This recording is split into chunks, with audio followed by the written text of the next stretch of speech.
Abre a sua Bíblia aí no Salmo número 1, creio que hoje a gente encerra essa tônica, né? A gente está dando tônica aí, dando ênfase, melhor dizendo, no Salmo número 1. Semana que vem, eu creio que a gente começa uma nova série, minha esposa vai estar ministrando no domingo que vem pela manhã. Então esteja atento a tudo que está sendo liberado, irmão. Abre o teu coração, abre a tua mente. É aquilo que a gente tem falado de Paulo, o conselho de Paulo a Timóteo. Considera o que eu te falo, que o Senhor vai te dar entendimento. A gente, por muito tempo, irmão, achando que a gente é muito inteligente, a gente pensa assim, isso eu concordo, isso eu não concordo. Desculpa, irmão, isso é burrice.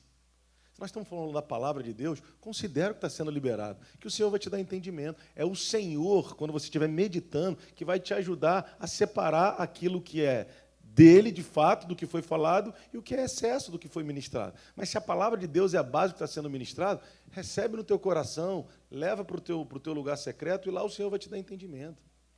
Paulo deu essa instrução para Timóteo, considera o que eu te falo, o Senhor vai te dar entendimento. Porque agindo assim, é como quando a gente está tentando que os nossos filhos, tentando ensinar os nossos filhos, e eles rejeitam a instrução mesmo sem entender. Tem coisa, irmão, que a gente é imaturo. Então, ouvindo, no primeiro momento, agride os nossos ouvidos. Mas, depois de um tempo, a gente vai falar igual a gente fala hoje acerca dos nossos pais biológicos. A gente diz, cara, meu pai tinha razão. Eu era menino, eu ia contra o que o meu pai falava, ia contra o que minha mãe falava. Hoje, me tornei um adulto e entendo, caramba, tudo que o meu pai falou, muito do que o meu pai falou, rapaz, se cumpriu na minha vida.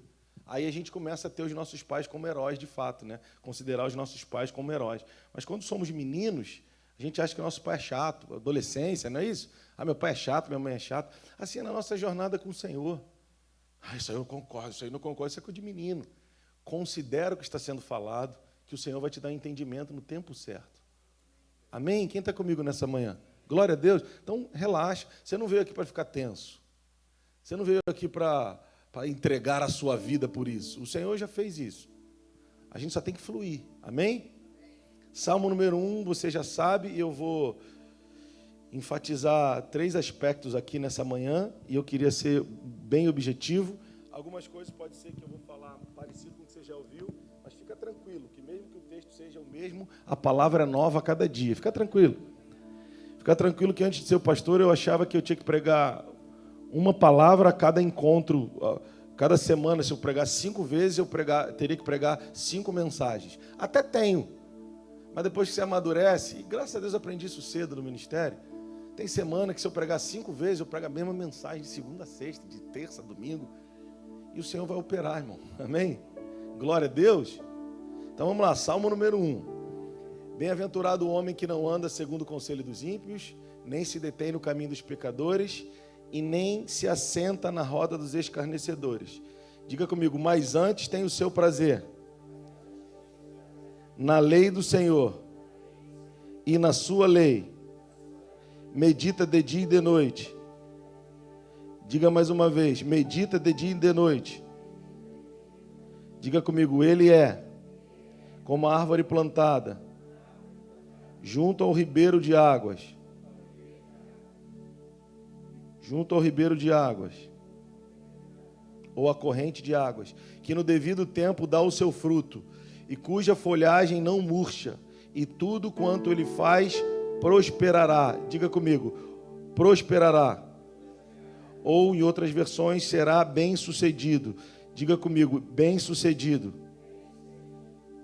Agora, os ímpios não são assim, são como a palha. O pastor Rafael falou aqui sobre a palha. A palha, além de ser levada pelo vento, ela é fácil de pegar fogo. E a Bíblia fala sobre as obras de palha.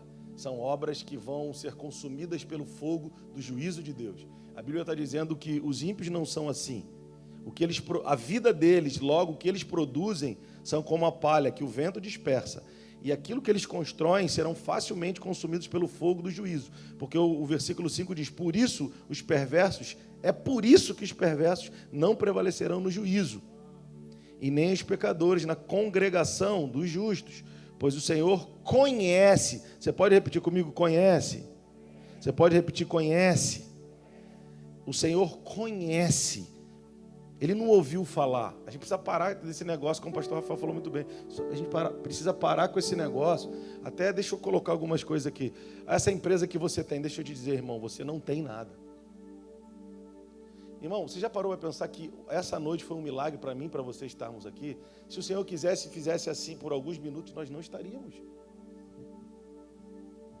A Bíblia diz que dons e talentos são concessão de Deus. Ele nos permite usar. Então, a empresa que Ele permite que a gente administre, Ele permite como dispenseiros e mordomos que administremos para Ele, porque nada é nosso. Romanos 11:36, que eu sempre cito, porque por Ele, origem, por meio dEle, meio pelo qual, ou processo, caminho, e para Ele, destino, objetivo. Quem está comigo? Então, porque por Ele, por meio dEle e para Ele, aí o apóstolo Paulo enfatiza, conclui e enfatiza, são todas as coisas. Amém. Aí enfatiza. Fecha, sela, melhor dizendo. Quem está comigo? Então esses são dias, irmãos, em nome de Jesus, que nós vamos precisar entender o que está sendo liberado aqui sobre o Salmo número 1, que o pastor Rafael falou aqui na oferta. Nós vamos precisar entender que tipo de obra nós estamos construindo. Que tipo de servo de Deus nós somos. Nós somos de uma geração em que está difícil entender, e esse salmo fala exatamente sobre isso, está difícil entender em muitos aspectos, convivendo com algumas pessoas, eu não estou apontando o dedo, mas é uma realidade, discernir quem é o ímpio e quem é o que serve ao Senhor. Você convive com pessoas que têm práticas de impiedade terríveis, e se dizem filhos de Deus, e outros que não conhecem a Deus, mas têm uma conduta pelo menos moral, melhor do que aquele que se diz filho de Deus. E esse salmo fala exatamente sobre isso, sobre o caminho do justo e sobre o caminho do ímpio. Eu já falei para você, se não foi o primeiro, foi um dos primeiros salmos, junto com 23 e 91, que eu aprendi decorado quando era menino. E achei que era uma chatice da minha mãe me fazer decorar os salmos. E hoje o salmo número 1, que não é só o salmo número 1, ordinariamente falando, o primeiro, ele é a base do livro dos salmos, que é o maior livro da Bíblia. O Salmo número 1, ele é, segundo os historiadores, os entendidos, os estudiosos, ele é como que um resumo de todos os salmos. Ele é tão incrível, outros salmos também têm causam isso em nós, mas ele é tão incrível que é muito mais do que ler, a gente se vê dentro do salmo. É ou não é, irmão? É ou não é? É muito mais do que ler e meditar numa poesia, num poema, é um salmo de Davi, o número 1, mas você entra no salmo e flui a partir dele. Quem está comigo aqui? Aleluia! Então, em nome de Jesus, então vamos fluir nessa manhã a partir do Salmo, e vamos entender que o assunto central está aí, ó. Versículo 6, pois o Senhor conhece, Ele não sabe de longe, Ele conhece. O salmista no Salmo 139 fala, de longe tu penetras os meus pensamentos. Deus não penetra os teus pensamentos apenas, o que já é fantástico, Ele penetra de longe. O salmista fala, as palavras, agora estou em outro salmo, as palavras nem me vieram à boca e tu já conheces. Tu me cercas por detrás e por diante, sobre mim pões a tua mão, eu estou completamente cercado por ti. O problema é que a gente quer viver como que se o Senhor fosse o nosso amiguinho. Não, Ele conhece os nossos pensamentos.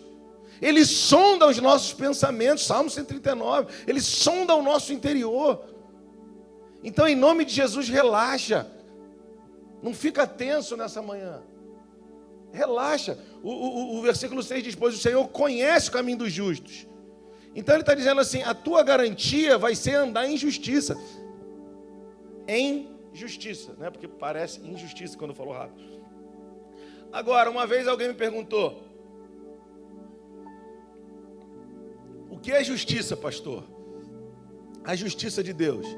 E alguém pega o texto pela metade, fora de contexto, e diz, os humilhados serão exaltados. Mentira, isso não está escrito na Bíblia. Está escrito na Bíblia, humilhai-vos debaixo da potente mão do Senhor, para que a seu tempo Ele vos exalte. Então a garantia de você ser exaltado amanhã não é ser humilhado hoje, não, irmão. A garantia de você ser exaltado amanhã é você entender que justiça não é a mesma coisa que equivalência. Porque o que o socialismo prega de forma mentirosa é uma equivalência. Se você tem muito, a gente tira e dá para quem não tem, e aí vai ficar todo mundo com uma vida econômica equivalente. Isso tudo é mentira. Isso tudo tem a ver com manipular a mente dos homens para dominá-los. Agora, no reino de Deus, a gente está com essa ideia socialista de justiça. Não é equivalência. Pastor, eu morri pobre. Vai morrer pobre se não mudar a mente, segundo a revelação da palavra. E quando eu falo pobreza, eu não estou falando econômica só não, tá, gente? Por favor. Eu falo sobre pobreza Dal e Ebion.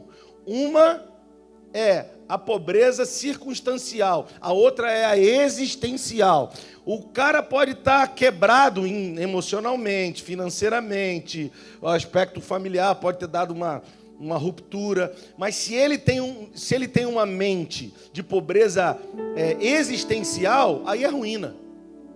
Mas agora, se ele tem uma mente de pobreza circunstancial, ele respira fundo e fala, cara, área de turbulência, mas eu vou afivelar o cinto, vou me posicionar, porque eu sei que das minhas feridas o Senhor pode fazer brotar, sair poder para curar. Agora, vai depender de um posicionamento meu, Romanos 12, que eu falei no domingo passado e repito. Quer mudar a forma? Tem que transformar a mente, meu amigo. Não quer tomar a forma do mundo, quer estar sempre fora da forma que o mundo quer dar a você?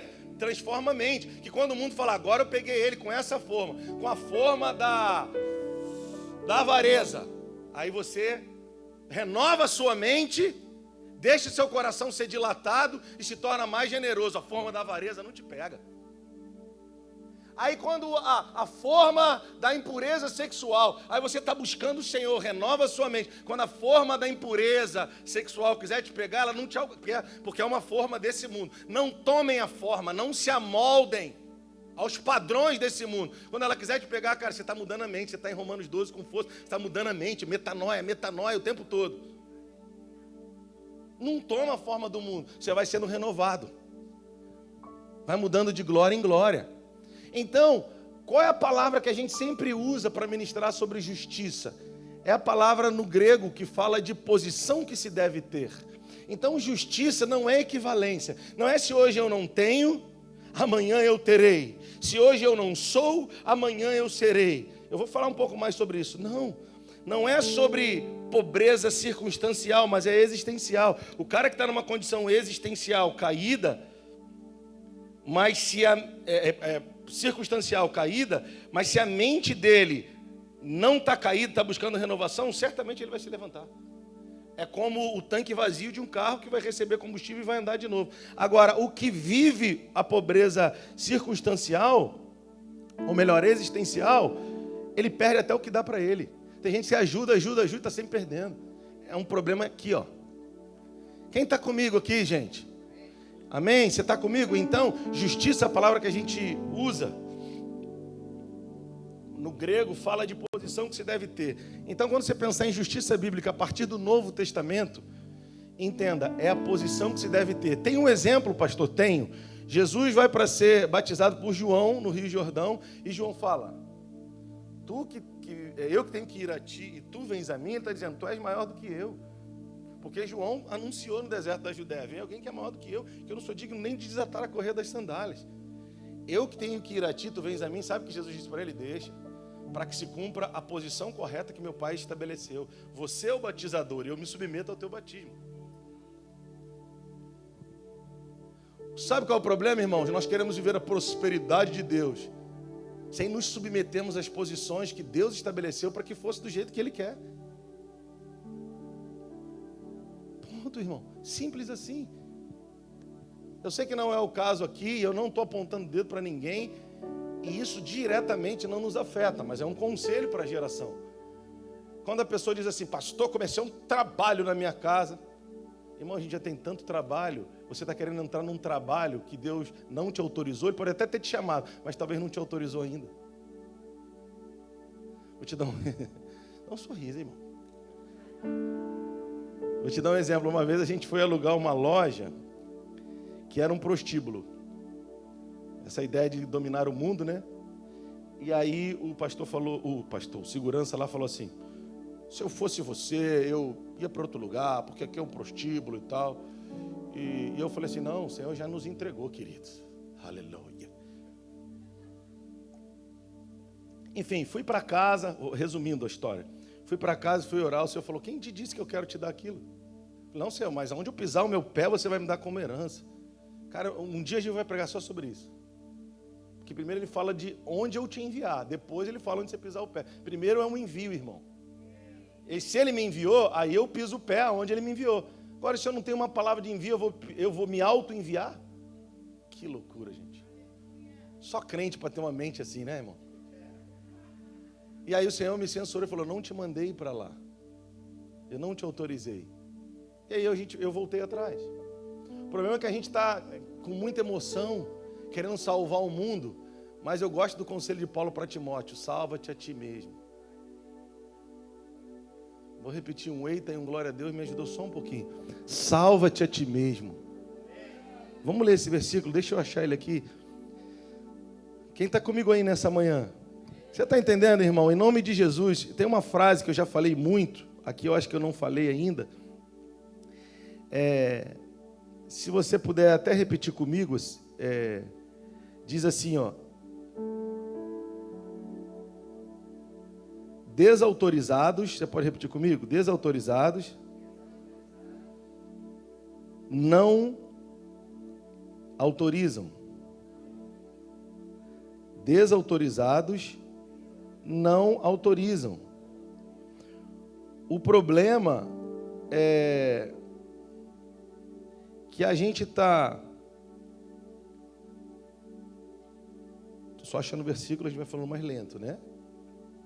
O problema é que a gente está achando inconscientemente, não, eu sou servo do Senhor. Se eu sou servo do Senhor, eu preciso me submeter aos princípios que Ele estabeleceu. Então, só pode autorizar, só autorizados podem autorizar. O problema é que eu estou querendo arrombar, ou de forma bem intencionada, entrar em lugares que Deus ainda não me deu autorização. Quem está comigo?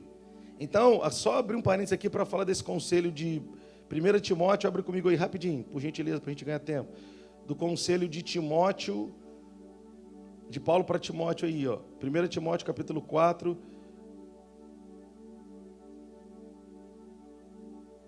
16.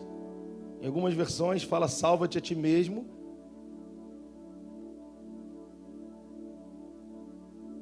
E em outras versões fala tem cuidado de ti mesmo e da sã doutrina.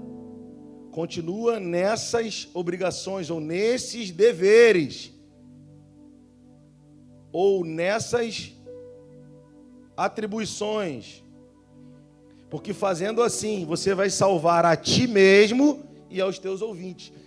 A forma que eu tenho de pregar aos meus ouvintes é permanecendo naquilo que Ele me mandou fazer. O problema é que eu quero avançar em novas coisas, mas eu não aprendi a obedecer as coisas antigas. Quem está comigo, irmão? Porque a gente também confunde antigo com velho. Qual que é a diferença do velho? É do que se tornou obsoleto, fora de uso. Mas nem tudo que é antigo pode, assim, no aspecto cronológico, ter se tornado velho. Mas não necessariamente caiu em desuso. Porque o antigo fala do que chegou antes. O velho, naturalmente, no aspecto prático, é algo que entrou em desuso. Mas a Bíblia fala sobre deixar as coisas velhas para trás, mas não remover os marcos antigos. Então nós só chegamos até aqui porque os nossos pais andaram com Deus, andaram no que o Deus estabeleceu, e isso permitiu com que chegássemos até aqui. O problema é que nós estamos confundindo o que ficou velho, ou o que é velho, o que caiu em desuso de fato, e aquilo que é marco antigo. A gente está tirando da nossa vida os marcos antigos, porque a gente está achando que os marcos antigos têm a ver com aquilo que envelheceu. O que você quer dizer? É aquilo que eu tenho falado. Pastor, qual é a melhor forma de orar? Continua sendo a da vovó. Qual é a melhor forma de orar? Continua sendo a que Jesus ensinou. Pai nosso. Continua sendo a relação de um filho com um pai. Mas a gente quer teologizar a relação. Então a gente quer aprender uma nova forma de orar, mas a gente não faz a antiga, não precisa levantar a mão. Jesus disse, vocês não podem orar, nem vigiar comigo pelo menos 1 hora. Como diz outro, eu pergunto à amada igreja, faz uma média de quanto tempo você orou, você e o Senhor no lugar secreto. Não precisa ir muito longe, não. Só na última semana. Vê se você consegue chegar a 1 hora. 1 hora, Jesus falou, nem 1 hora? Ele está dizendo, o medíocre melhorzinho é 1 hora. Será que a gente orou 1 hora? Mas a gente está dizendo, Deus, rasga o céu, vem com tua glória. E Paulo está dizendo para Timóteo o seguinte, tem cuidado de ti mesmo e da doutrina. Continua nesses deveres. Continua guardando o que te foi mandado. Continua obedecendo as instruções. Continua. É assim que você vai se salvar, hein, Timóteo? E também, com isso, vai ajudar outros a serem salvos. Não é inventando moda, não é fazendo uma nova teologia das galáxias. Glória a Deus, irmão. A tentação do inimigo é essa, é da gente tirar os marcos antigos da nossa vida e a gente tropeça e cai. Volta para a oração da vovó, da titia, volta para o jejum. Aleluia! Volta para a oração no pé da cama, na sala de estar. Volta para a comunhão com a tua esposa. Aleluia! Quem está comigo aí? Porque a gente está sedento por informação, a gente está caindo na armadilha do inimigo, né? Arrasta para cima, arrasta para cima, arrasta para cima. A gente está ficando viciado de...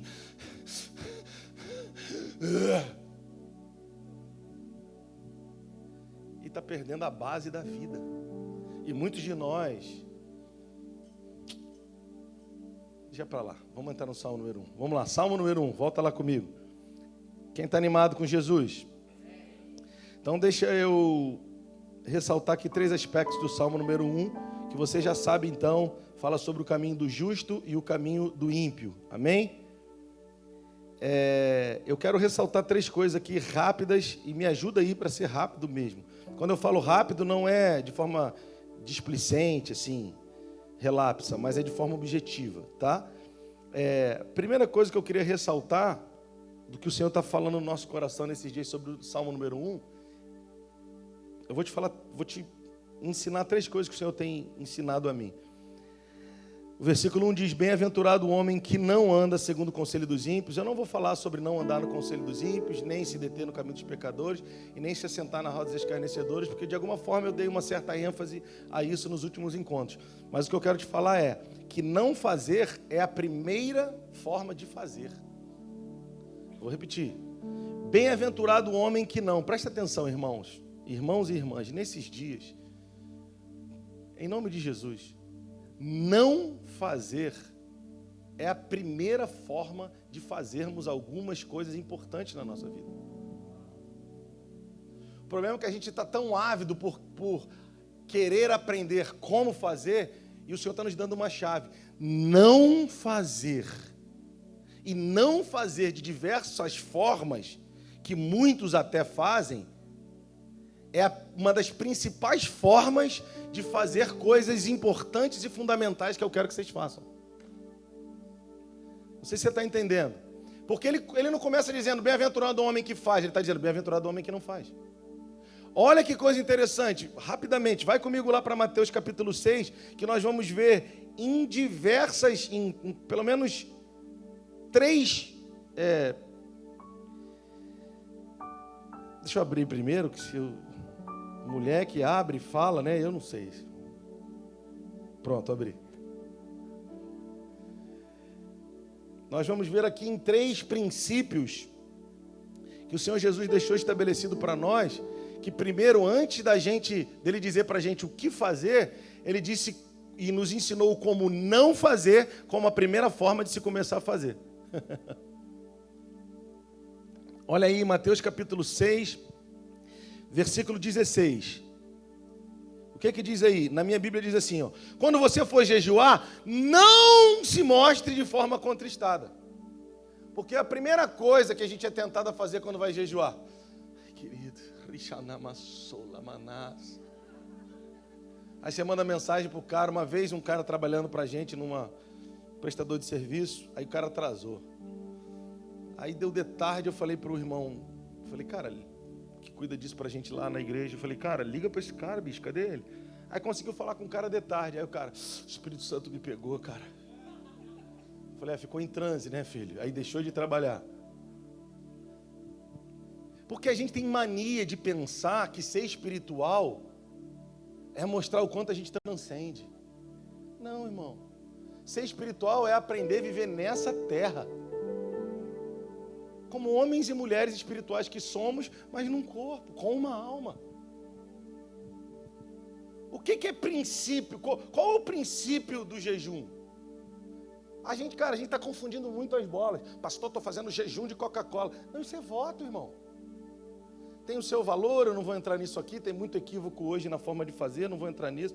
Mas o que é o jejum? O jejum não é para alcançar alguma coisa de Deus, irmão. Jejum é para Deus alcançar o máximo de nós. Não, que amém é esse, irmão? O jejum, irmão, não tem a ver com o Senhor, faça a minha vontade. Tem a ver com o Senhor, eu quero abrir mão da minha. Olha, Senhor, eu estou aberto, vai imprimindo a tua vontade, vai imprimindo a tua lei no meu coração. Eu estou aqui me esvaziando. Está entendendo, irmão? A gente está muito equivocado. Eu fiz um jejum para Deus me alcançar. Disseram para a gente que nós somos o centro do universo. E a gente acreditou, irmão. Então, ele começa dizendo, Jesus, tá, irmão? Quando vocês forem jejuar, não fica se mostrando contristados. Ele está dizendo, como os hipócritas, eles desfiguram o rosto para parecer aos homens que jejuam. Em verdade que eles já receberam o galardão, a recompensa. Sabe qual é a recompensa de alguém que desfigura o rosto para se parecer espiritual? Tapinha nas costas, o reconhecimento dos outros. É esse galardão que a gente quer? Que o Marcelo diga, pastor, tu és um homem espiritual. Olha como você trabalha, o teu trabalho é... Sem você essa igreja não anda. Essa é a recompensa que eu quero. Ele está dizendo, quem faz assim são os hipócritas, os mentirosos, os que vivem de máscara. Quando vocês forem lá jejuar, não façam dessa forma. Ele continua dizendo, unge a cabeça, sabe, se refresca, joga o óleo, né, sobre a cabeça, se refresca. Diz aí, lava o rosto, para que você não pareça para os homens que está jejuando, mas é o teu pai que em secreto, a gente pensa que secreto tem a ver com um cômodo. Secreto não é sobre um cômodo, é sobre uma realidade espiritual. É lógico que estar num cômodo pode ajudar, ou num lugar a sós pode ajudar, mas tem gente que está dentro de um cômodo, num lugar a sós, mas está com os seus milhares ou até milhões de seguidores com ele. E tem gente que às vezes está em público, mas consegue se conectar com o Senhor num nível, como se estivesse num ambiente só os dois. Assim, só ele fisicamente, no caso, e o Senhor espiritualmente. Então, irmão, secreto não tem a ver com o cômodo. Secreto tem a ver com uma dimensão que a gente entra no Espírito. E ele está dizendo, unge a tua cabeça, lava o teu rosto, porque o teu pai está te vendo muito além dos olhos dos homens. Então, a forma de não fazer, ela é uma das formas mais eficazes de fazermos e construirmos coisas poderosas de Deus. Então, deixa eu te perguntar, e começa a preparar a tua listinha nessa reta de final de ano, do que você não deve fazer já nesse final de ano, para não esperar chegar no dia 31 e fazer a sua listinha do que você quer para o próximo ano. Chega dia 31, vamos refletir agora sobre o próximo ano. Você vai começar a colocar o que você quer, vai mentalizar.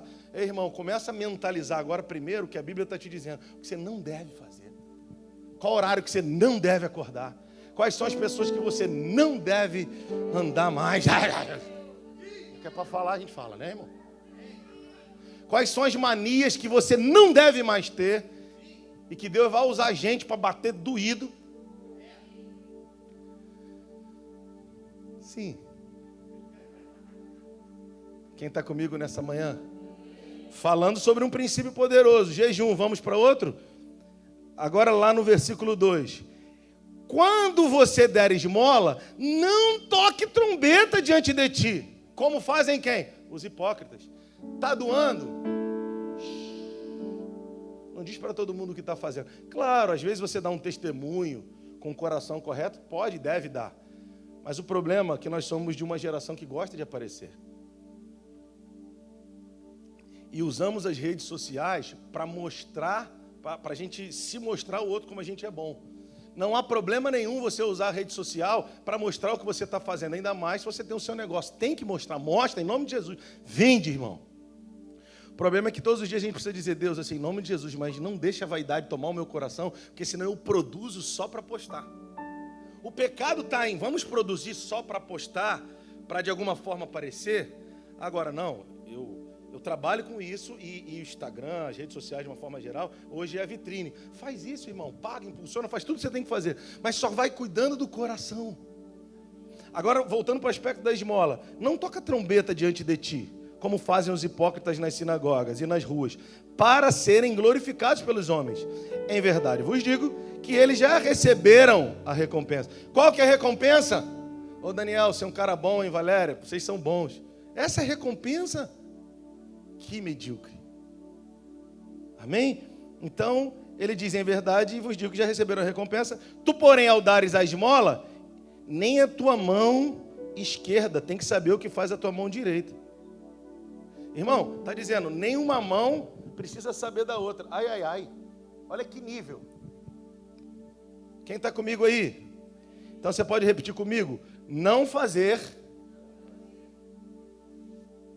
é a forma mais eficaz de fazer, de construir coisas fundamentais de Deus.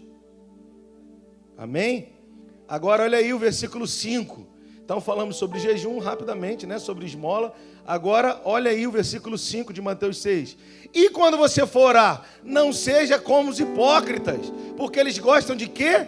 De orar em pé nas sinagogas e nos cantos das praças, para serem vistos pelos homens. Em verdade, vos digo que eles já receberam o seu galardão. Se eu jejuo para me parecer espiritual, eu me pareço com os hipócritas. E o meu galardão é me parecer espiritual. A minha recompensa é me parecer espiritual. Para o Anderson falar, pastor, você é um homem muito espiritual. Já recebi a recompensa. Quando for dar esmola, eu não tenho que tocar trombeta para não ser como os hipócritas. Porque se eu toco a trombeta, as pessoas dizem, tu és um homem bom. Não estou dizendo que elas não possam dizer, mas não é por minha própria causa. Não é porque eu vou dizer que sou bom e vou dizer o quanto estou fazendo. A gente tem lutado com isso dia após dia. É uma tentação da gente querer se parecer bonzinho para as pessoas. Então, se o que eu faço é tocar trombeta quando vou dar, naturalmente, a minha recompensa é que o outro diga o quanto eu sou bonzinho. Agora, sobre oração, mesma coisa, não seja como os hipócritas. O versículo 5 é interessante, porque logo vem o 6 para dizer como se deve fazer. Quando você for orar, não seja como os hipócritas, porque eles gostam de orar de pé nas sinagogas e nos cantos das praças, para serem vistos pelos homens. Em verdade vos digo que eles já receberam o galardão, recompensa. Como esse homem é espiritual na igreja, viu como ele ora em línguas, sapateia, aleluia, mas ele está dizendo, tu, porém, quando orares, entra no teu quarto e fecha a porta.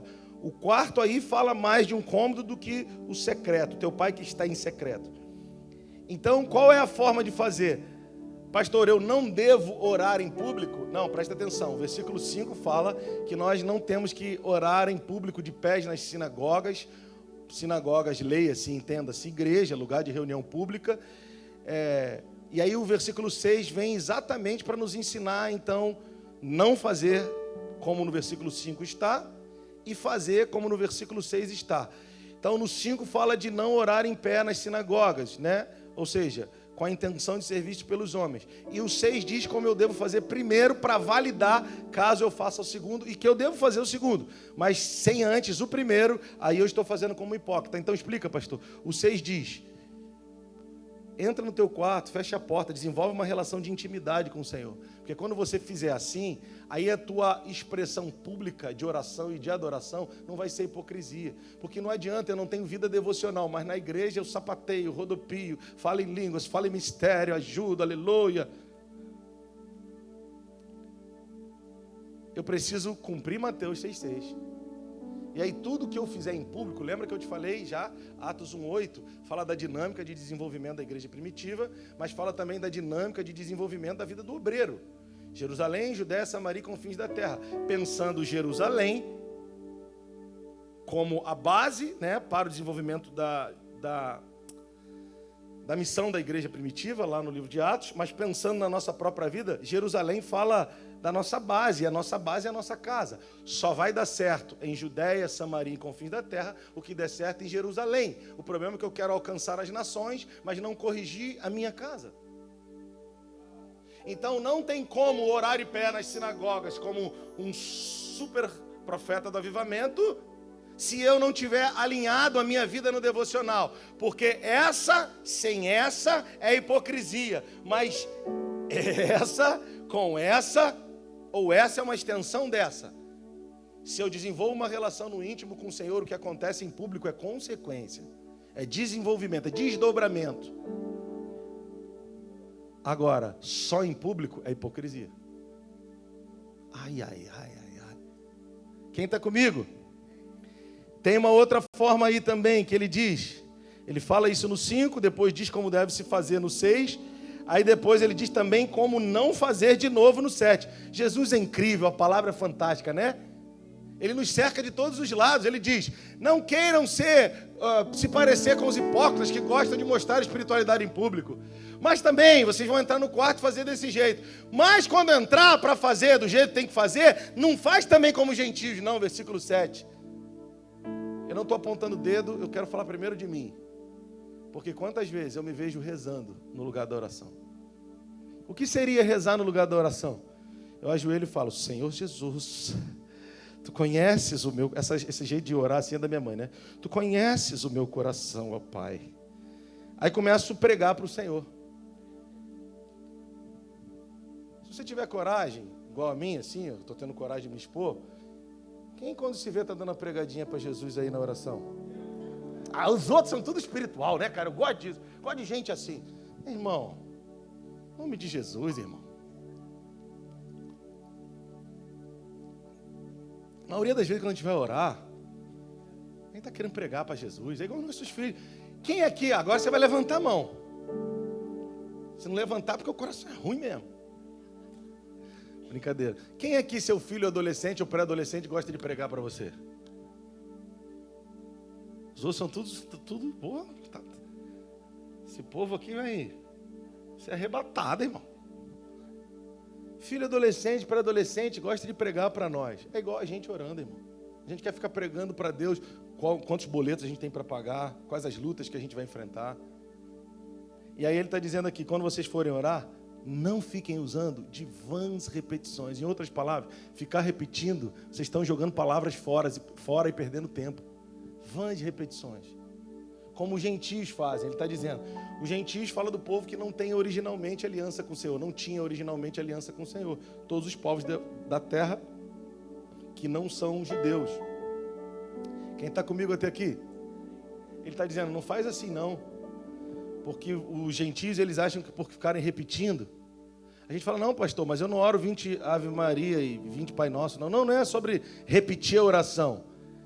É sobre repetir com o espírito ou com o coração religioso.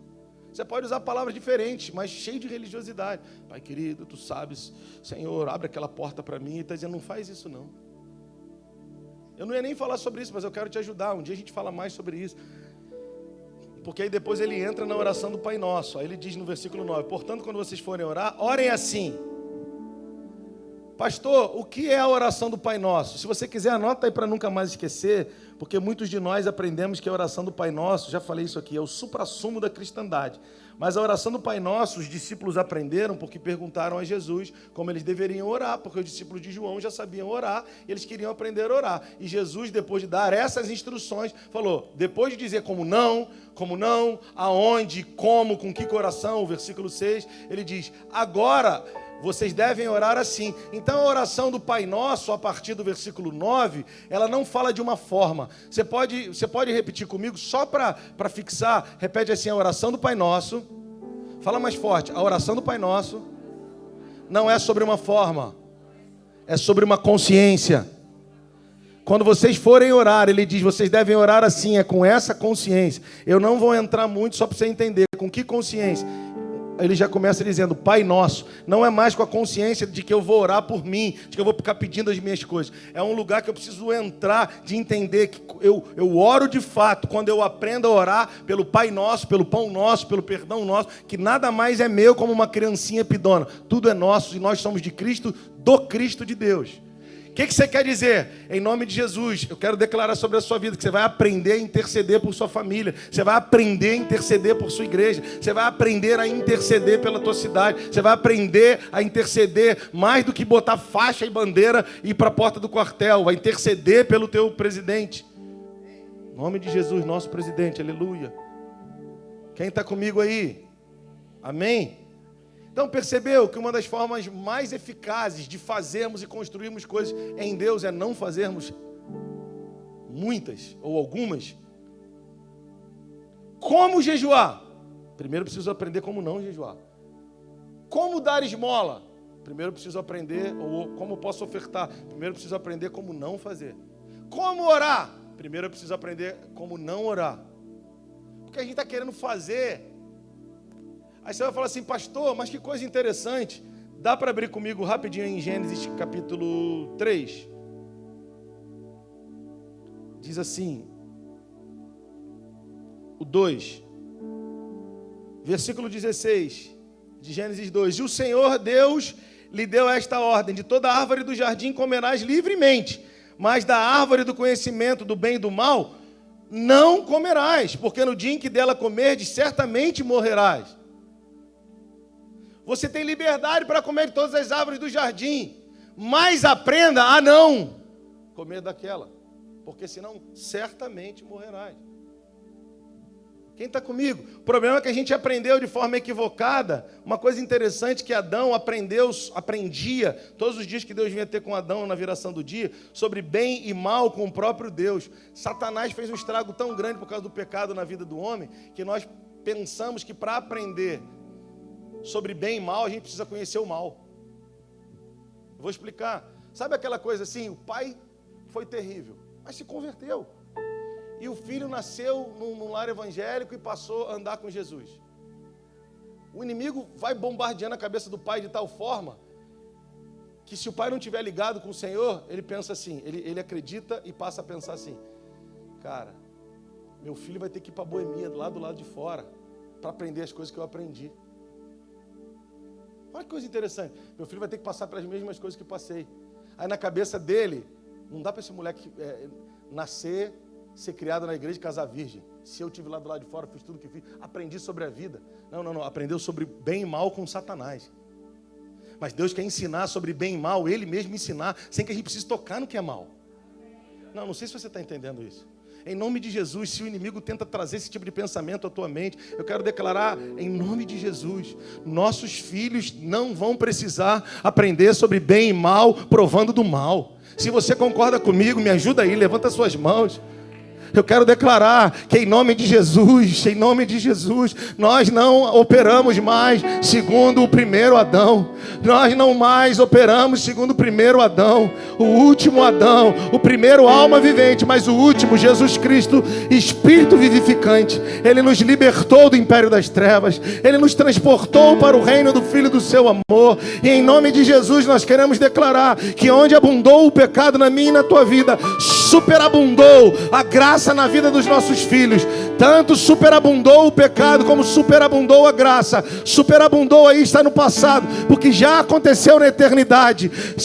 E ficou registrado nos anais da eternidade o quanto nós nos sujamos na lama do pecado. Também está registrado antes de nós existirmos nos anais da eternidade que existe graça de Deus sobre a vida dos nossos filhos. Graça de Deus. Se você crê, levante as suas mãos e se expresse. Eu quero declarar que os nossos filhos serão guardados na pureza, que as vozes do inimigo não tomarão lugar na mente deles. Eu declaro em nome de Jesus que eles não vão aprender sobre bem e mal com a serpente ou com o inimigo. Não, eles vão aprender sobre bem e mal com o Senhor.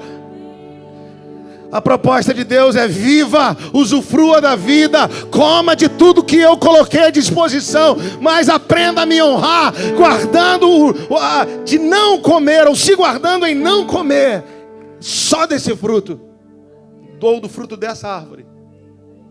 Você entendeu?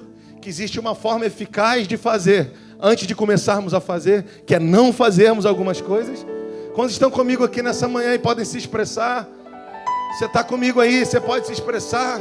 Você pode levantar as suas mãos e adorar ao Senhor nessa manhã. Nós precisamos aprender o que não fazer, porque é uma forma eficaz de fazermos e construirmos algumas coisas que o Senhor quer que façamos e construamos nesses dias. Você está comigo? Segundo o ensinamento da manhã, bem-aventurado o homem, né? Você já sabe que não. Aí ele fala sobre ouvir o conselho dos ímpios. Ouvir o conselho dos ímpios. Eu vou passar por isso aqui rápido, que eu tenho falado bastante. A palavra ímpio, né, no seu significado e na sua etimologia, fala daquele que não tem fé, ou aquele que tem desprezo pela espiritualidade do outro, que denota ou revela impiedade. Então, quem é o ímpio? É o que despreza a espiritualidade do outro. É o que vive oposto à fé. Eu já falei e repito. Deixa eu te falar aqui alguns trechos da Escritura. A Bíblia diz que tudo que não provém da fé é pecado. Você sabia disso? Tudo que não provém da fé é pecado. O que é isso, pastor? Deixa eu só te falar rápido, então. Algumas pessoas, ou a maioria que já me ouviu, só te esclarecer o que é fé. Eu vou falar bem rápido, porque eu falo muito sobre isso. Hebreus 11:6 diz que você só repete comigo para os outros aprenderem. Ajuda teu irmão. Repete comigo aí. Sem fé é impossível agradar. Só o agradar. Agradar a Deus, porque é necessário que aquele que se aproxima, diga aproxima. Creia que Ele existe, se torna galardoador daqueles que o buscam. Diga comigo, buscam. Agradar, aproximar e buscar. Esse é o propósito da fé. Agradar, aproximar e buscar o quê? Alguma coisa? Não, alguém. Então a fé não é o elo entre eu e alguma coisa, mas é o elo entre eu e alguém. Quem é esse alguém? Sem fé é impossível agradar a Deus. A gente aprendeu errado. Para de usar a fé para alcançar coisas. Pode ser pensamento positivo, pode ser qualquer coisa, mas a fé é para alcançar alguém. E esse alguém, Hebreus 11:6, é o coração do seu Pai. Então vamos parar para pensar, Marcelo, o que não provém da fé é pecado. Então o que não, e a fé vem pelo ouvir e ouvir a palavra de Deus. Então, se eu não conheço o coração de Deus e não vivo a partir das suas palavras, eu peco, eu vivo uma vida errante. É por isso que a gente está se decepcionando tanto na vida, ou muitos de nós, ou alguns de nós. Porque eu não parti de uma vida de alguém, Hebreus 11:6, que ouve o Senhor. Sem fé é impossível agradar a Deus. A Bíblia diz que o que não provém da fé é pecado. A Bíblia diz que a fé também não é de todos. Você está entendendo? Porque às vezes a gente tem cara de evangélico, vive na igreja, mas não vive pela fé, porque a fé não é de todos. Porque a fé, já te falei, não é o elo entre alguma coisa. Eu tenho fé que eu vou alcançar, pode ser qualquer coisa, crendice, pensamento positivo, mas a fé, o propósito da fé é Hebreus 11:6, é sobre conhecer o coração de Deus e viver. A palavra fé no original é emuná, no hebraico é emuná, que fala de confiança e fidelidade. É um pouco diferente de Deus fazer a minha vontade, é ao contrário, é sobre eu amá-lo e desejar me submeter tanto a Ele, que eu tenho confiança, fidelidade, me submeto a Ele. Emuná fala sobre isso. E não me olha assim, irmão. Então, qual que é o oposto de impiedade? É viver pela fé. E o que é impiedade é o oposto de viver pela fé. Então, quando eu aprendo como não fazer, o que não fazer, eu aprendo que não devo ouvir conselho de quem não anda com Deus, velho. Agora, não estou falando de gente que anda com Deus, porque tem gente que anda com Deus, mas não tem capacidade técnica para me instruir naquilo. Isso aí é muito interessante. Como fazer, pastor? Você vai ouvir a Deus até sobre quem você deve ouvir. Houveram momentos na minha vida que eu fui orar a Deus para saber que faculdade fazer. Aí ele não vem um anjo me dizer. Claro, o Senhor também falou comigo no meu coração, mas Ele criou circunstâncias que eu fui vendo a construção dele. Tanto usando pessoas, não é uma pessoa, pastor, pode até acontecer. Mas não se fia nisso, não faz isso uma doutrina para a sua vida. Pode até acontecer, pastor, se ela estava no shopping, uma mulher veio rodando assim, dançou assim, olhou para mim, nunca me viu e falou isso, pastor, foi de Deus. Você é levado por essas coisas? Cuidado, irmão. Pastor, você está invalidando essas coisas? Não, esse dia eu estava no restaurante, o garçom do restaurante virou para minha filha e falou muita coisa que a mãe dela temos falado. Agora, eu peguei aquilo e disse, viu como é que Deus fala? Eu falei, filha, isso se parece com alguma coisa que o Senhor tem falado através do papai e da mamãe para você? Que vocês têm falado, então eu falei, então confirma, então é de Deus. Ainda que seja o diabo falando. Que é isso, pastor? Sim, claro. Qual que é o problema? Qual que é o problema? Até o diabo é servo de Deus, irmão. Fica em paz. Agora, você precisa entender que não deve fazer dessas experiências doutrina para a sua vida. O que você precisa entender é onde isso encaixa no que Deus já está ministrando no teu coração. Por isso que você precisa de uma casa saudável. Já te falei, Gênesis 12, sai da tua terra, da tua parentela e da casa do teu pai e vai para a terra que eu te mostrarei. Você não vai esquecer isso não? Ó, aqui, mãozinha esquerda. Pessoas determinam a saúde do ambiente e a saúde do ambiente determina o alcance da visão. Dependendo de com quem você anda, sua visão, o ambiente está intoxicado e sua visão é limitada. E aí você está dizendo, Deus me mostra, ele não vai te mostrar, ele está falando, se desloca. Deus me mostra, ele não vai te mostrar. É até aquela velha história, se ele mostrar todo o processo, a gente até desiste. Prefiro ficar aqui na casa do meu pai.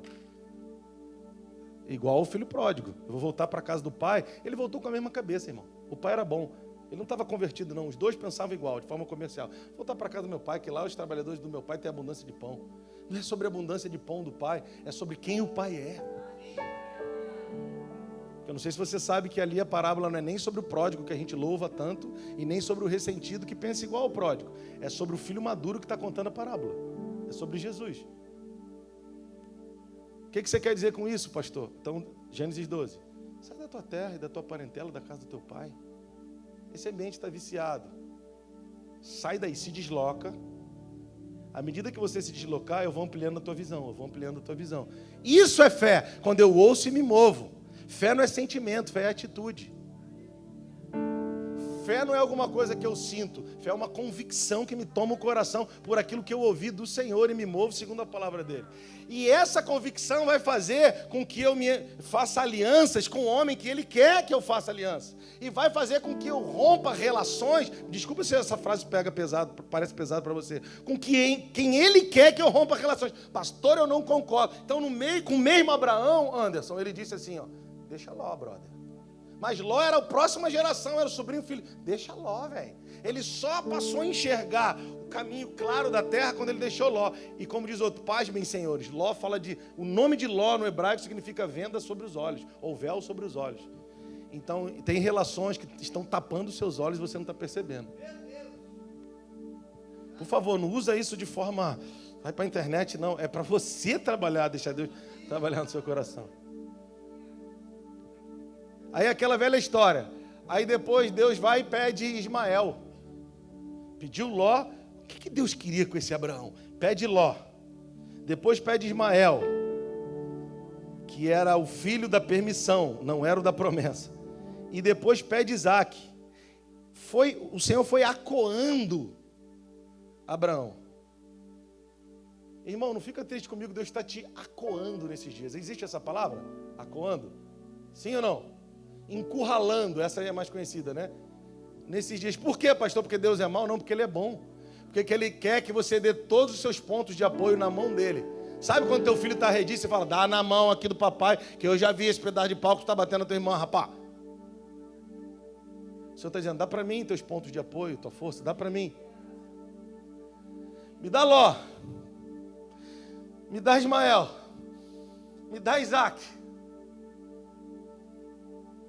Porque no final, ele não queria nem Ló, nem Ismael e nem Isaac. Ele queria o próprio Abraão. Então, nesses dias, o Senhor está dizendo, eu quero você. Mas primeiro eu preciso te pedir o que você está colocando na frente entre eu e você. Por isso que é sair da tua terra e da tua parentela e da casa do teu pai. Porque num ambiente de muito amor, a gente se acomoda. Pastor, não tem que ter muito amor. Irmão, por isso que a paternidade é importante. Porque esse mesmo amor que super protege precisa ser equilibrado por uma paternidade que expõe. Expõe no melhor sentido da palavra. Que impulsiona. Tira a palavra expõe e impulsiona. Quem está comigo até aqui? Quem está entendendo isso? Por isso que o ambiente da mãe é de superproteção. Por isso que a paternidade, por isso que Satanás está fazendo de tudo para os homens virarem banana de pijama. Por isso que o cara hoje paga pensão e está se achando muito homem. Não, irmão, não. Por isso que o pai que adota é o cara, porque nós somos filhos por adoção. E isso é uma história. Porque mais do que ser um progenitor, a paternidade primeiro ela é adotiva. Como assim, pastor? Porque a adoção fala da decisão de ser pai. Eu decidi ser pai dos meus filhos antes de gerá-los, biologicamente falando. Um pai não gera um filho por acidente. Um pai gera primeiro, um pai bíblico gera primeiro no coração.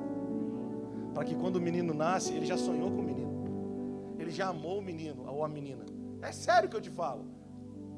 Pastor, mas comigo aconteceu. Não tem problema se aconteceu no passado. Mas a partir de agora, nas próximas gerações, não vai mais acontecer. Pastor, e o que aconteceu daqui para trás? Fica tranquilo. Deus está remindo a tua história. Fica tranquilo, o sangue de Jesus está remindo a tua história. Mas agora você vai declarar sobre a vida dos teus filhos que eles não vão ter filho por acidente. Eles não vão ter um filho da preferência. Vão dizer, eu quero sexo tal. Eles vão ouvir de Deus, eu vou te dar um menino, rapaz. Eu vou te dar uma menina. Não estou dizendo que vai ser, nossos filhos vão todos saberem o sexo dos filhos. O ideal seria.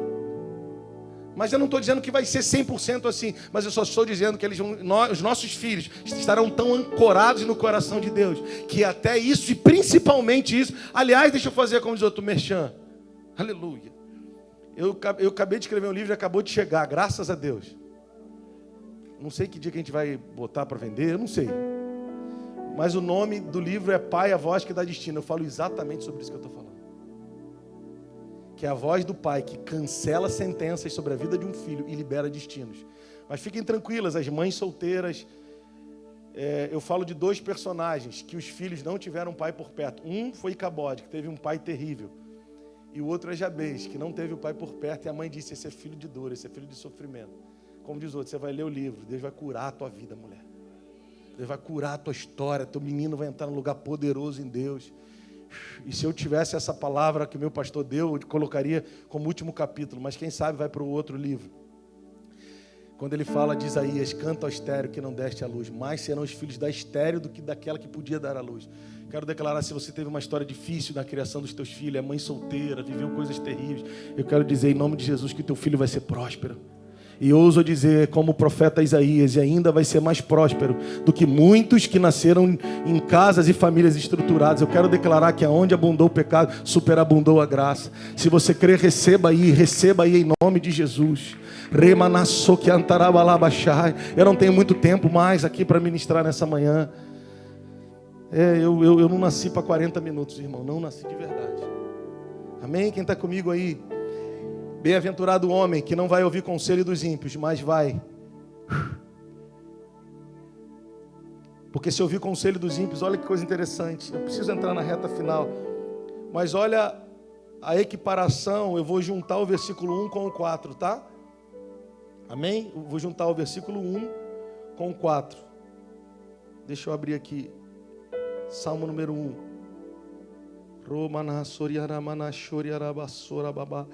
Diz assim: bem-aventurado o homem que não anda segundo o conselho dos ímpios. Eu vou juntar com o versículo 4. Porque os ímpios não são assim como no versículo 3, que eu já vou falar para a gente terminar. Então, que não anda segundo o conselho dos ímpios, porque os ímpios são como a palha que o vento dispersa.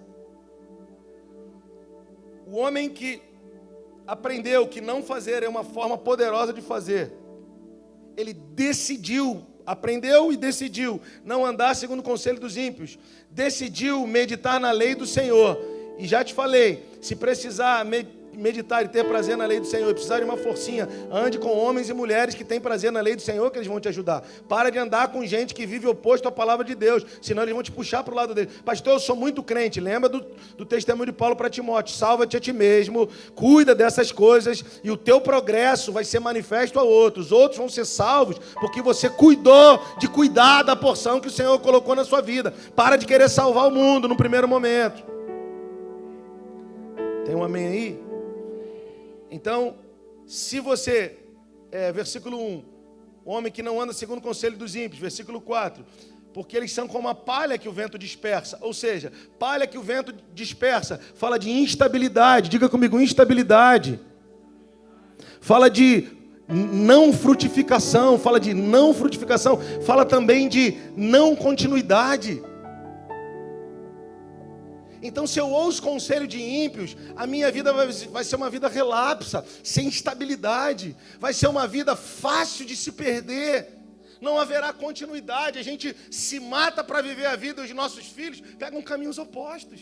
Os nossos filhos vão estar nem aí para a nossa fé e o nosso Deus, vão estar nem aí para a nossa construção, porque a gente está achando que é nosso. Mas quando a gente passa a meditar na lei, a nossa cosmovisão muda. A gente passa a olhar a vida a partir da palavra. Eu precisava de mais 1 hora hoje, sabe aqueles dias que precisava de mais umas 2? Só 1h30, então. Por que você está falando isso, pastor? Eu estou dizendo que a gente precisa ser batizado com uma consciência, gente. Como o pastor Juscelio fala, né? Eu falei, gente, né, Nelson? Cadê o Nelson? Tá aí? Gente, eu lembrei dele. A gente precisa ser batizado numa consciência, gente, de que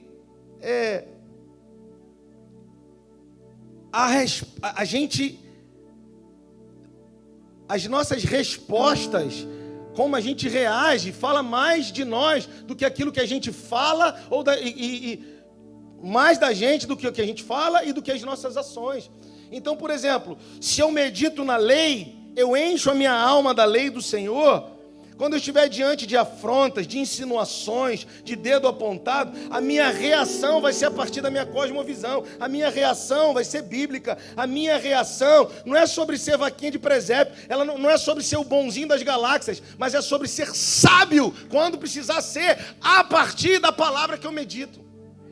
O problema é que tanto se fala sobre que a gente precisa de equilíbrio emocional, mas sobre todas as coisas que nós precisamos é aprender como espirituais, vivemos nesse corpo, então tem muito mais a ver com sabedoria.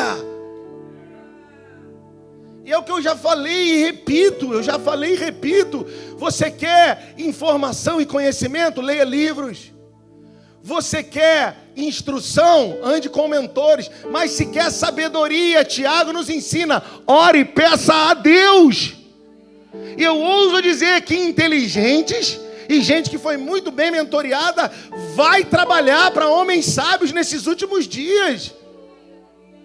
Porque com sabedoria eu posso conquistar o mundo, mas com inteligência e articulações, e a partir de conhecimentos e estratégias, eu posso até ter avanços. Mas a promessa é, se você quer sabedoria, peça a Deus, que vai te dar liberalmente e não vai te pedir nada em troca. Pastor, então o que está faltando para mim? E para nós? Orar de forma objetiva. Se tem um pedido que a gente tem que fazer a Deus, segundo a Escritura, é: Deus, me dá sabedoria. Aí Ele vai me dar sabedoria, eu vou aprender com quem me relacionar, como me relacionar, com quem vou me relacionar. Porque o problema é que a gente está se relacionando, nós estamos nos relacionando com gente boa, mas com a intenção errada, com as manias antigas. Deus está dizendo: vai tirando isso da tua boca, vai tirando essa ideia de querer. Não é maldade, não. Às vezes são maus hábitos ultrapassados. Deus vai colocar alguém na tua vida para dar umas podadas assim. Quantas vezes, irmão? Eu vou passar 2 dias agora, até terça com o pastor José. Semana que vem eu vou para lá, fico umas 3. Quando eu estou com ele, eu me exponho a poda. Falo: pastor, o que você acha disso aqui, cara? Tem coisa que ele fala assim: cara, isso aqui é horrível, não faz sentido nenhum. Mas a gente está muito melindradinho e fala: mas calma, pega leve. Irmão, 10 anos de igreja, quer que pegue leve? Por isso que a vida está leve, sem nada pesado, nada de realmente intenso. Vamos dizer: Deus, eu quero emoção nesse negócio. Eu quero viver coisas intensas. Então Ele vai te dizer: então aperta o cinto, porque tudo precisa ser intenso se você quer colher frutos intensos. Não fica com medo não, irmão. Fluir nesse lugar é incrível, é maravilhoso. Aquele, eu me lembrei de Números 13, lembra de Josué e Caleb, né? Voltando lá de espiar a terra. Uma vez eu falei assim: Deus, por que aqueles caras, daqueles espias, tão medrosos? O Senhor falou assim: cara, então todos aqueles outros, é como se eles tivessem trabalhado só para os 2 que acreditaram, porque o cacho de uva 2 homens tinham que carregar. era como os outros. Então eu tenho que ser servo desses caras aí, porque só eles tiveram a coragem de enxergar a partir do que Deus disse a Moisés. Então, irmão, não fica com medo não, porque a colheita também é abundante. No lugar que Deus tem nos enviado, a colheita é abundante. Agora, se você ficar com mente de Egito, mente de deserto, você vai ficar aí. O problema não é o deslocamento físico, o problema é o deslocamento emocional mesmo. Talvez fisicamente você nem está mais lá. É igual quando a gente fala sobre elefante de circo. É só uma cordinha, se aquele leão, aquele elefante fizer assim com força, derruba tudo, mas ele está condicionado. Então ele fica ali na cordinha. Já não tem mais corda, já não tem mais prisão, irmão. Deixa eu concluir aqui para a gente terminar nessa manhã. Quem está comigo aí, rapidinho? Amém? Então os ímpios não são assim. Eles são como uma palha que o vento dispersa. Ou seja, a vida deles é instável, a vida deles é instável, a vida também é sem frutificação, e a história deles é totalmente vulnerável e é apagada. São como uma moinha ou como uma palha que o vento dispersa. Você quer uma vida assim, irmão? Você quer que não continue nos seus filhos? Você quer que vá um filho para cada lado e, poxa, mas eu semeei tanto. Então, não ouça de fato o conselho dos ímpios. Agora, para a gente terminar. Meditar na lei formata a nossa visão, faz a gente pensar, agir e reagir biblicamente. Presta atenção, diga comigo, como árvore. Toda árvore, diga comigo, dá sombra, dá frutos e melhora o ambiente. Deixa eu declarar, todo lugar que você chegar, as pessoas vão estar num estilo de vida quase que morrendo de calor com a incidência de radiação da vida. Mas quando elas se encontrarem com você, elas vão dizer assim, cara, conviver com você trouxe alívio para a minha vida. Quantos entendem isso aqui? Porque o texto está dizendo, como árvore, eu quero declarar que pessoas serão aliviadas ao conviverem com você. Amém? Outro aspecto da árvore, a árvore, ela é frutífera, diga comigo, frutífera. Em nome de Jesus, deixa eu declarar, levanta a sua mão. Quem andar perto de você vai sentir alívio, quem andar perto de você vai frutificar. Você não vai precisar dizer que é por causa de você, o próprio Senhor vai mover. Você vai ver as pessoas ao teu redor de alguma forma prosperando. Se você crê, irmão, pega essa palavra. Não é porque você vai nem pregar para elas, é porque elas vão conviver com você. Você crê nisso? Em nome de Jesus, levanta a sua mão, eu quero declarar isso. É muito mais do que você vai abrir a boca. Mas antes de abrir a boca, as pessoas elas vão ter prazer de correr para você, porque correndo para você, elas se aliviam da pressão da vida. Não é porque você vai, a sua vida é como um analgésico para elas. É porque você carrega a vida de Deus e elas começam a olhar para as circunstâncias a partir de um outro olhar. Você começa a dizer para elas, chega um pouquinho mais para cá, olha desse jeito aqui. A gente não está se reunindo para falar de morte. A gente não está se juntando para falar de morte. A gente está se reunindo para ver vida aonde está todo mundo vendo morte.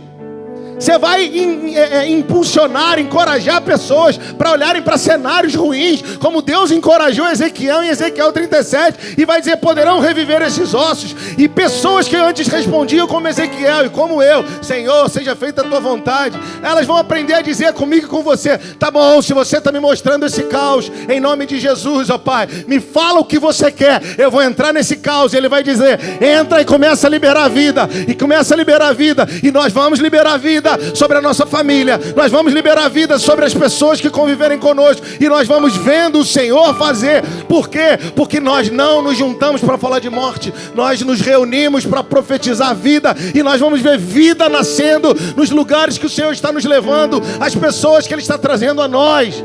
Se você crê, é sobre isso que eu estou anunciando nesse mês, é sobre isso que nós estamos anunciando nessa reta de final de ano, é isso que nós estamos anunciando, para você se apropriar para o novo ano que vem vindo. Não é sobre fazer uma listinha no dia 31, é sobre agora aprender ao que não fazer, quem você não deve ouvir, e sobre no que você tem que meditar. Meditar é o que vai consumir a tua mente. Meditar é o que você vai no trabalho trabalho falando, é o que vai falar na mesa sentado com os filhos, é o que vai no carro ouvindo, o que vai na tua playlist no carro. Gosta mesmo de um pagodinho? Não tem nada a ver. Não é sobre ter a ver ou não ter a ver, é sobre o que você está enchendo a tua alma. Pastor, tem uma do Tiaguinho que é fera. Tudo bem se você quer ouvir. Eu beijei a boca da mulher do outro. Tá tudo certo, é um problema de cada um. Mas de que você está enchendo a sua alma? A alma é sentimento, é vontade, é emoção. Enche a tua alma. Nem é de música evangélica. Nem é de música evangélica. Tem música evangélica que é melhor ouvir Tiaguinho. Tiaguinho é um menino tão bacana, canta tão bem, não é, irmão? Você conhece ele? Ah, você, né? Eu acho. É um menino tão humilde, né? Canta pra caramba.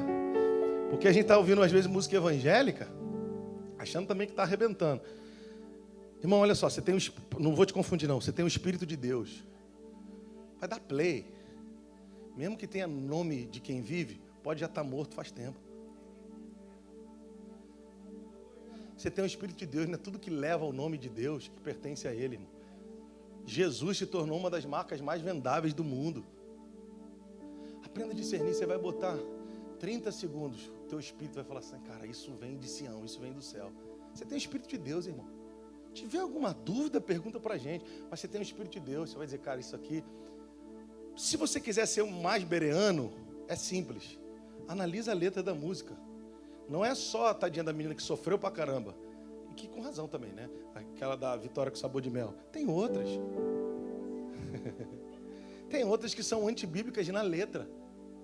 Para que eu vi isso? Porque, cara, quem me viu na prova e não me ajudou, o dia que eu entrar nesse lugar, eu quero que coma comigo. Pastor, porque você é o bonzinho? Não, porque eu já aprendi, irmão. Aprendi com José. Teve um tempo, embora eu não dissesse, uns 8 anos atrás, que essa música fazia todo sentido para mim. Eu só não falava. Mas, irmão, hoje, claro que não, irmão. Tô brincando, nunca fez todo sentido, não. Só dava acho que ela tem razão. Mas onde eu quero chegar aqui com você nessa manhã? Não é sobre música evangélica. Você tem o Espírito de Deus. Pergunta, senão eu vou ficar aqui te dando lista para a tua playlist. Agora arrumei trabalho para eles. Procura Monique, pastor Rafael, pastor Saulo. Enche a tua playlist de canções do céu e vai ouvindo no carro canções do céu. Você quer ver um sinal de música que é do céu e música que é evangélica? Quem é o centro da música? É você e o teu milagre? Essa é evangélica, essa é para vender. Vai ficar ouvindo isso a vida inteira? Ó, essa é uma grande chave. Agora, qual que é do céu? Quando ele é o centro. Quando ele é o centro. Uma dessas que a gente canta aí. Aqui está num tom, aí se eu for entrando. Eu só quero tua presença, hoje não vou te pedir nada. Eu estou velho, eu só vou lembrar em Espírito. Mas essa daí, essas que a gente canta aqui, bota tudo na tua playlist. Você está no carro dizendo, eu quero tua presença, Senhor. Hoje eu não vou te pedir nada. Eu quero ouvir tua voz, Senhor. Eu quero que você fale comigo. Você é o melhor presente da minha vida. Porque a gente está pedindo a Deus coisas que Ele não quer dar. Mas se a gente o tem, a gente tem tudo que a gente precisa e muito mais. Quem está comigo aí? Quem está comigo aí? Para a gente terminar. Então, não enche a tua alma de conselho de ímpios. Não enche a tua alma de música que está falando que saiu com a mulher errada, que foi para a mulher do outro. Não enche a tua alma também de música como se você fosse... Hoje o meu milagre vai chegar. Eu estou morrendo, mas Deus vai me salvar. Isso é para novo convertido, até funciona. Mas para você que anda com Deus, ouça canções que o exalte. Ouça canções que o atraem. Ouça canções que diz, no teu olhar eu fiz minha morada. Para onde eu irei, se só tu tens palavras de vida eterna? Está cantando está cantando a palavra.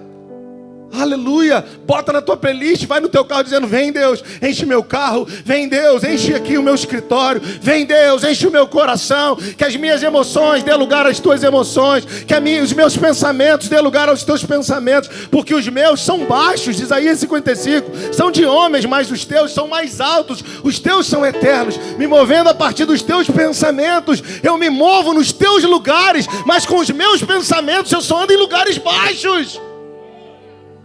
Você quer andar em lugares altos? Peça a Deus para dar a você os pensamentos dele. E você quer os pensamentos dele? Ouça o que ele disse. E que irmãos colocaram música. Ouça e adore com a palavra. Você vai meditar na lei assim. Quando o pecado vier, vai saltar o que você meditou. Quando as alegrias, as coisas boas e as não tão boas da vida vierem, o que vai saltar no teu coração é a palavra. Você não vai dar mérito para homens, ainda que eles tenham.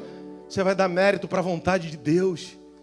Nas tuas pressões, você não vai recorrer a frases de autoajuda, você vai recorrer à palavra, porque a frase de autoajuda até nos instruem, mas é a palavra de Deus que tem poder contra o pecado. O que tem poder contra o pecado é a palavra de Deus. Jesus no deserto não falou frase de autoajuda para Satanás, ele liberou a palavra na cara do capeta.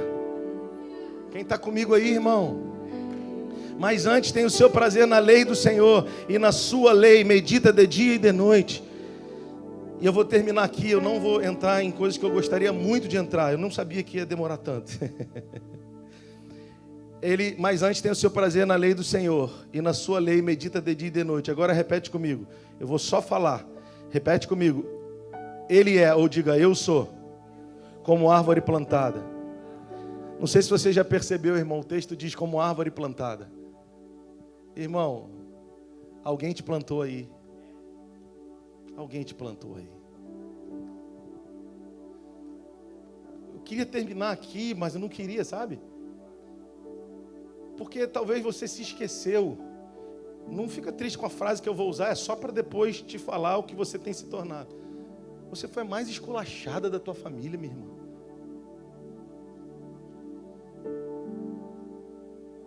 Olha para você, meu amigo. Olha no espelho, na boa.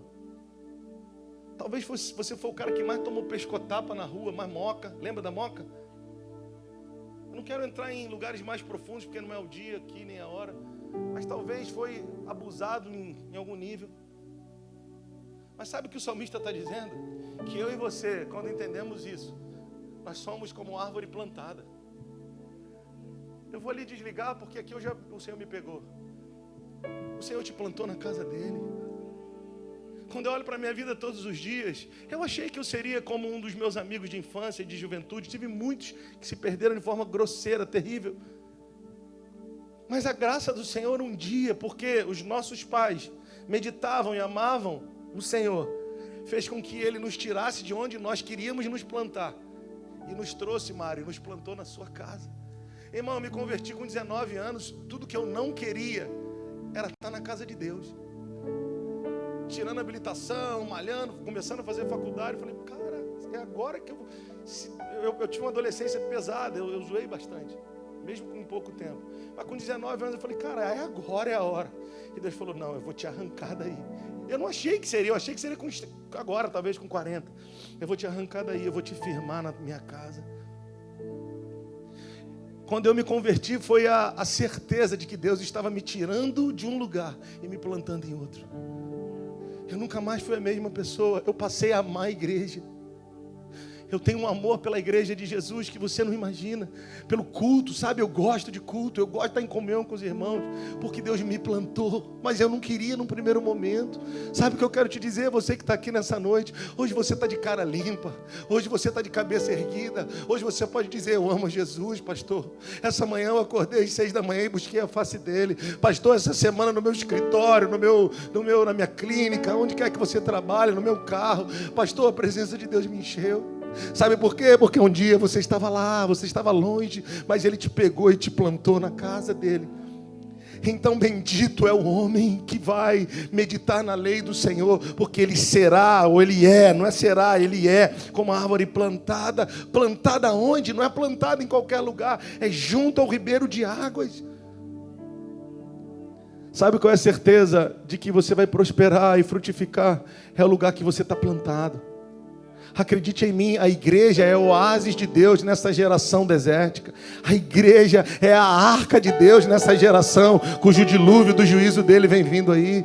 A igreja é a casa que ele te plantou. Nós somos felizes por estarmos na casa de Deus. Nós temos a certeza de que mesmo que as estações externamente possam vir pesadas, nós vivemos uma prosperidade que não depende do que vem de fora. Levante as suas mãos, eu quero declarar isso sobre a sua vida. Acredite em mim, não tenha medo do cenário político, não tenha medo do cenário econômico, acredite em mim. Eu sou filho de crente, irmão. Eu sou filho de crente, a minha família nunca teve muita coisa, mas desde o momento que entregou a vida a Jesus, nós só crescemos, nós fomos guardados pelo Senhor, nós prosperamos. Eu quero declarar que se você está plantado na casa de Deus, o que vier externamente não vai te abater, porque tudo que acontece no reino de Deus é de dentro para fora. É de dentro para fora.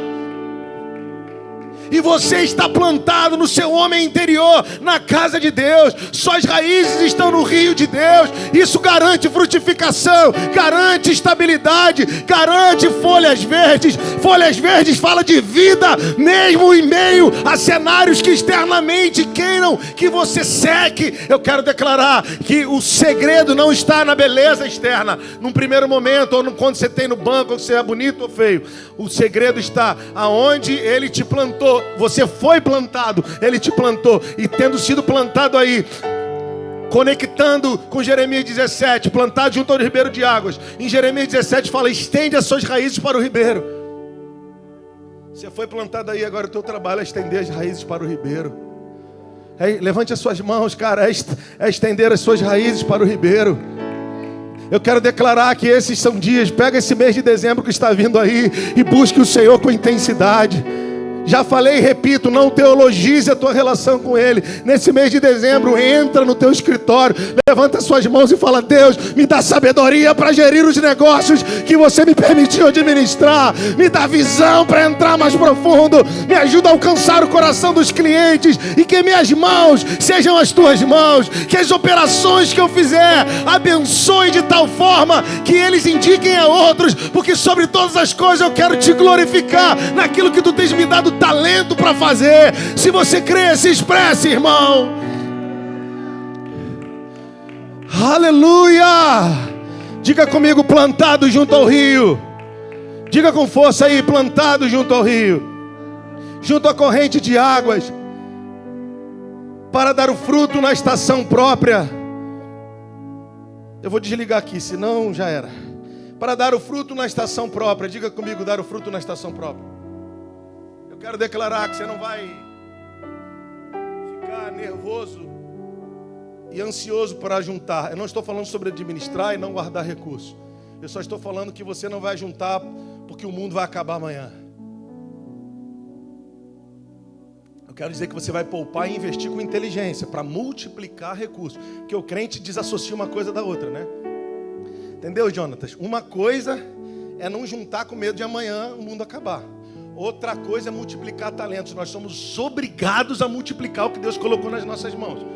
Se você tem um negócio, vai ter que ampliar mesmo. Se Ele te deu recurso, vai ter que investir com sabedoria mesmo. Isso é uma coisa. Não é porque o mundo vai acabar amanhã. É porque Ele, isso, na parábola dos talentos, a gente pode pregar isso aqui no outro dia. Porque Ele deu uma ordem, Ele deu uma missão. Nós temos que multiplicar os talentos que Ele nos deu. Mas sabe o que eu quero te dizer? Você vai multiplicar os talentos. Tudo que você fizer vai prosperar. Levanta a sua mão. Por que, pastor, eu sou bonito? Não, porque você entendeu que você não era nem... Eu já falei, o apóstolo Pedro fala, nós nem sequer éramos povo. Nem sequer éramos povo. Agora somos povo santo, raça eleita, sacerdócio real, povo de propriedade exclusiva do Senhor, a fim de anunciar. Você tem uma finalidade na vida, anunciar as virtudes. E como você pode fazer? Conectado no rio. E conectado no rio, as suas folhas estarão sempre verdes e tudo que você fizer vai prosperar. Você está entendendo isso nessa manhã? Levante as suas mãos, em nome de Jesus eu quero declarar sobre a tua vida. Ele te plantou. Suas raízes estão no rio, mas usa Jeremias 17 e vai estendendo essas raízes para o ribeiro. Eu quero declarar em nome de Jesus que Deus vai te dar sabedoria nos negócios. Quero declarar em nome de Jesus, vai recebendo aí, que vai ter gente que vai dormir e acordar. Não é porque dormiu e acordou, é porque você já está orando um tempo e é aquela velha história. Aquilo que, como lá em Atos 2, de repente, De repente é na narrativa bíblica, mas quanto tempo demorou em obediência para que aquilo se cumprisse? Vai parecer que é de repente. Eu quero declarar, você vai dormir e acordar com uma estratégia. Alguém vai dizer, a esposa vai dizer, amor, mas Deus te deu essa noite. Você vai dizer, amor, eu estou gemendo por isso faz tempo. Mas essa noite virou a chave e o Senhor me trouxe essa estratégia de negócio. Quero declarar uma nova estratégia de negócio. Eu quero declarar um novo olhar para onde você vai colocar recursos. Quero declarar uma nova estratégia sobre como você vai ganhar o coração dos teus filhos. Eu quero declarar uma nova estratégia vinda de Deus agora. Não é nova porque é nova, Ele está inventando agora. É porque você não podia ver e agora Ele vai te mostrar de como você pode se movimentar, porque está entendendo que você foi plantado, que tuas raízes estão nele e que você está buscando entrar mais nele. Ele vai refrescar a tua mente a partir das raízes. Vai subindo, subindo. Sua mente vai ser refrescada, oxigenada. Você vai enxergar o que não estava enxergando. Você vai ver com mais clareza. Suas mãos vão tocar com mais eficácia. Suas conexões vitais, relacionais, serão melhor abraçadas por você. Outras que não devem, sem trauma você vai deixar ir. Sabe por quê? Porque isso é um trabalho do Espírito de Deus no coração de um homem e de uma mulher que entende aonde foi plantado, que entende aonde está plantado, que entende aonde as raízes estão. E por isso tudo que faz prospera. Essa geração precisa ver a prosperidade, não que você proclama, mas que você desenvolve, que você manifesta. Cresce, irmão. Jovens cresçam, homens e mulheres cresçam, mas em tudo dê a honra e a glória ao Senhor. E deixa essa geração se esconder na tua sombra, no melhor sentido da palavra, comer dos frutos da tua vida, em nome de Jesus. Vai fluir, vai viver vida abundante.